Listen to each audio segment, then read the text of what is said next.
நளினி என்ற பள்ளி ஆசிரியை தன் மாணவர்களிடம் கடவுளிடம் நான் கேட்கும் வரமும் அதன் காரணமும் என்ற தலைப்பில் ஒரு கட்டுரையை எழுதச் சொன்னார். மாணவர்கள் சமர்ப்பித்த கட்டுரைகளில் ஒரு கட்டுரை மட்டும் நளினியை நெகிழ வைத்தது. அந்த கட்டுரையை அவர் தன் சக ஆசிரியை மாலதியிடம் கொடுத்து வீட்டிற்குச் சென்றதும் படிக்கச் சொன்னார். அந்த கட்டுரையை படித்து மாலதி அழத் தொடங்கினார். அப்போது தற்செயலாக அறைக்குள் வந்த அவருடைய கணவர், "ஏன் அழுகிறாய்?"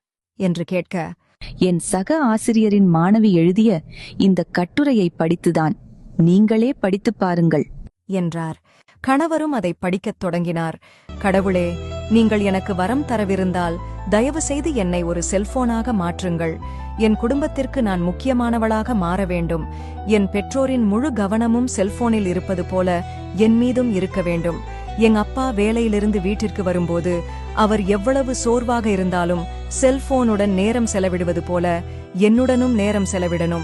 எங்க அம்மா சோகமாக இருக்கும்போது செல்போனை பற்றிக் கொள்வதைப் போல என்னை புறக்கணிக்காமல் என்னையும் பற்றிக் கொள்ளணும்.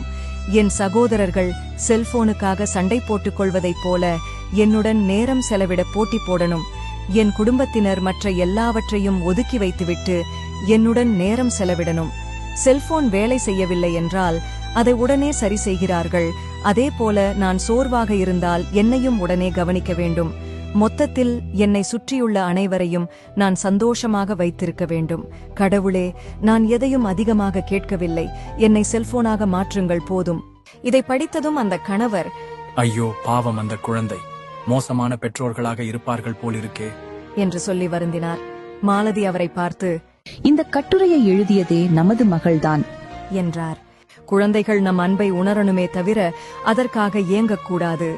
போராளி ஜெஸ்ஸி ஜாக்சனின் கூற்றோடு இந்த கதையை முடிக்கிறேன். Your children need your presence more than your presence. நன்றி. மீண்டும் அடுத்த வீடியோவில் சந்திப்போம்.